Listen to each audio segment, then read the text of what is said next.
মমতা ব্যানার্জি শুধুমাত্র পরিবারের প্রধান নয়, ব্যানার্জি পরিবারের, তিনি যেভাবেই হোক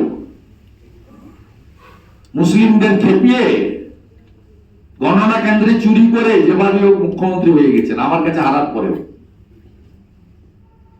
তিনি 2 তারিখ থেকে ধর্ণা করবেন বলেছেন। আমি প্রথমত বলবো, পশ্চিমবাংলার লক্ষ লক্ষ মাধ্যমিক পরীক্ষার্থী আপনার এবং নেতাদের বাড়ির ছেলে মেয়েরা সিবিএসই তে পড়ে। সাধারণ গরিব কৃষক পরিবার, ক্ষেত মজুরের পরিবার, শ্রমিকদের পরিবার, অটো টোটো চালকদের পরিবার, হকারদের পরিবারের ছেলে মেয়েরা কিন্তু সরকারি মাধ্যমের উপরে নির্ভরশীল। আপনার কোনো রাইটস নেই পরীক্ষা চলাকালীন তাদেরকে ডিস্টার্ব করা। এক্ষেত্রে হাইকোর্টেরও স্পেসিফিক ডাইরেকশন রয়েছে, 1 নম্বর।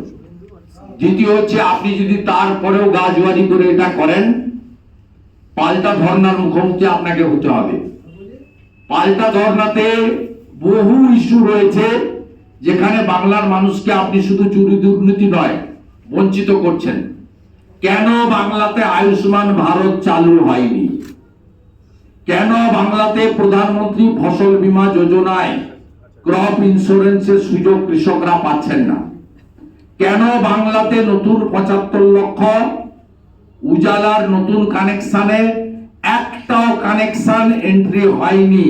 আপনার ডিএমদেরকে আপনি ভার্বেলি বলে দিয়েছেন মোদিজি স্কিম একটাও কানেকশন দেওয়া যাবে না।